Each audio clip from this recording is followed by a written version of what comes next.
Halo semua, di video ini kita akan membahas tentang dasar-dasar perencanaan. Sebelumnya, apa sih yang dimaksud dengan perencanaan? Perencanaan merupakan suatu proses menentukan apa yang ingin dicapai di masa yang akan datang, serta menetapkan tahapan-tahapan yang dibutuhkan untuk mencapainya. Lalu, mengapa seorang manajer perlu membuat perencanaan?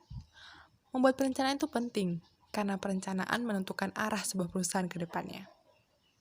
Tujuan dari perencanaan sendiri yaitu memberikan arah, mengurangi ketidakpastian, meminimalkan limbah dan pemborosan, serta menyusun standar untuk pengendalian.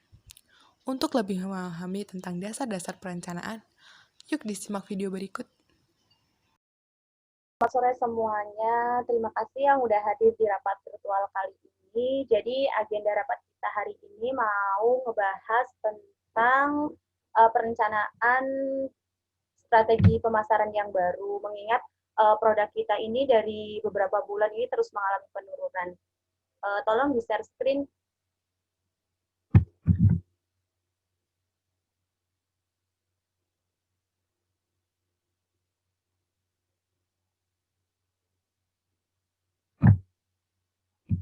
Oke, saya akan coba menjelaskan tentang penurunan penjualan produk kita ya. Bisa next slide. Nah, jadi bisa kalian lihat ini dari bulan Januari hingga bulan Juli, produk kita benar-benar turun ya. Jadi kayak turunnya tuh walaupun nggak terlalu signifikan, tapi tuh kayak nggak ada kenaikan sama sekali. Jadi dari Januari, Februari, Maret, sampai Juli itu terus mengalami penurunan. Makanya tuh kayak kita tuh harus melakukan pembaharuan perencanaan untuk mengantisipasi penurunan penjualan yang terus berkelanjutan ini. Next.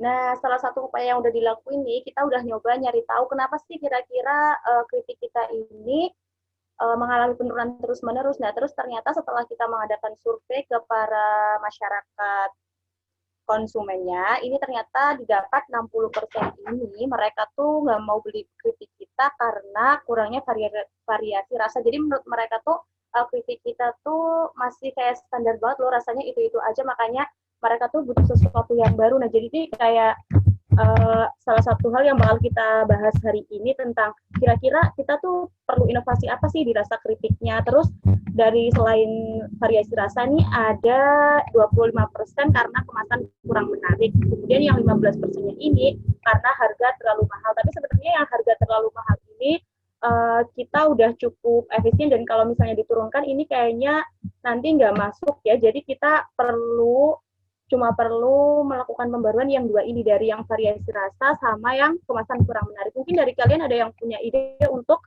mengantisipasi ini masalah yang ini. Saya persilahkan untuk memberikan ide-idenya.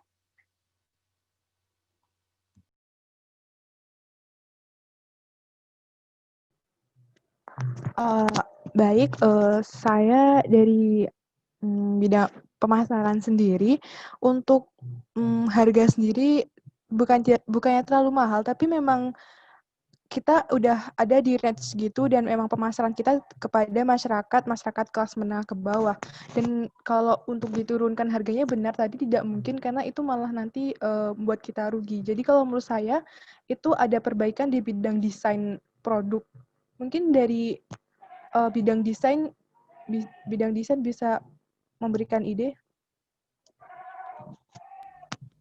Baik, saya dari perwakilan bidang desain akan memberikan sedikit ide. Dari desain kami sudah mempunyai ide untuk membuat kemasan yang lebih bagus, lebih bervariasi dan lebih kekinian gitu. Jadi kemasannya juga akan lebih berwarna dan insya Allah akan menyaingi produk-produk yang sudah ada di pasaran, di supermarket seperti itu. Mungkin dari rasanya seperti apa? Ya, saya sendiri dari perwakilan bidang produksi setelah mengetahui hasil survei yang dimana para customer kita ini sangat memerlukan inovasi rasa dari kita, memilih untuk memasukkan rasa jeruk, di mana nanti rasa jeruk ini memiliki level keasamannya masing-masing. Jadi nanti customer-nya itu bisa memilih tingkat keasaman mana yang ingin mereka rasakan. Seperti itu.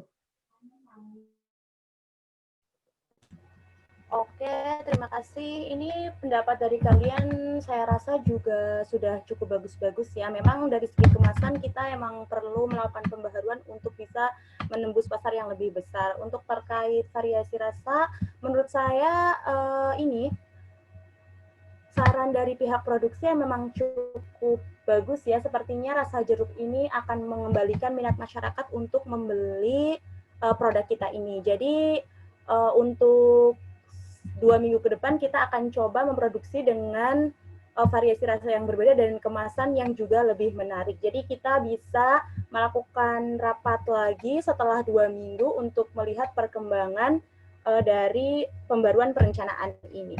Mungkin rapat virtual ini saya cukupkan sampai di sini. Sampai ketemu 2 minggu ke depan ya. Semangat kalian semua. Baik, terima kasih. Siap, terima kasih.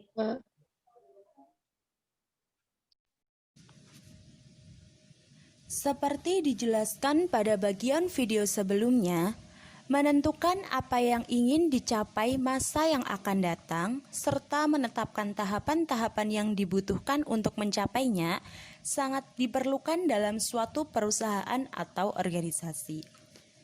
Perencanaan menjadi sangat penting untuk dilakukan dalam mempermudah tercapainya sebuah tujuan. Tipe perencanaan ada 2, yaitu formal dan juga informal. Tipe perencanaan formal berarti tertulis, spesifik, untuk jangka waktu tertentu, dan melibatkan program tindakan tertentu untuk mencapai sasaran bersama. Sedangkan tipe perencanaan informal berarti tidak tertulis, jangka pendek, dan spesifik pada sebuah unit dalam sebuah organisasi. Pada video Zoom sebelumnya, memberikan sebuah contoh gambaran kepada kita tentang bagaimana sebuah perusahaan melakukan perencanaan terhadap pembaharuan dan inovasi produk keripiknya. Penurunan penjualan produk yang terus terjadi mengakibatkan manajer mengambil tindakan untuk melakukan perencanaan ulang dan menggunakan strategi baru untuk mengembalikan target penjualan. Manajer memberikan gambaran masalah kepada timnya, kemudian mendiskusikan bersama tentang tindakan apa yang harus diambil untuk mengatasi permasalahan yang terjadi. Mengevaluasi produk serta melakukan survei terhadap konsumen pun dilakukan untuk menjadi bahan pertimbangan perencanaan strategi baru yang akan diambil. Rapat virtual yang diadakan ini menunjukkan bahwa dalam tahapan sebuah penyusunan perencanaan sangat dibutuhkan aspek kolaboratif, komunikatif, dan juga complex problem solving dan creativity. Setelah menyimak video penjelasan tadi, pasti kalian semakin paham tentang pentingnya dasar-dasar perencanaan. Seorang manajer sangat penting untuk membuat perencanaan, karena itu dapat menentukan arah ke depan apa yang akan perusahaan lakukan. Manfaat dari membuat perencanaan yaitu dapat merancang strategi dan rencana awal bisnis akan terarah mencapai target, memiliki prioritas yang jelas, serta meminimalisir kegagalan dan dapat memprediksi apa yang akan terjadi di masa yang akan datang. Nah, sekian video penjelasan dari kelompok kami. Semoga bermanfaat.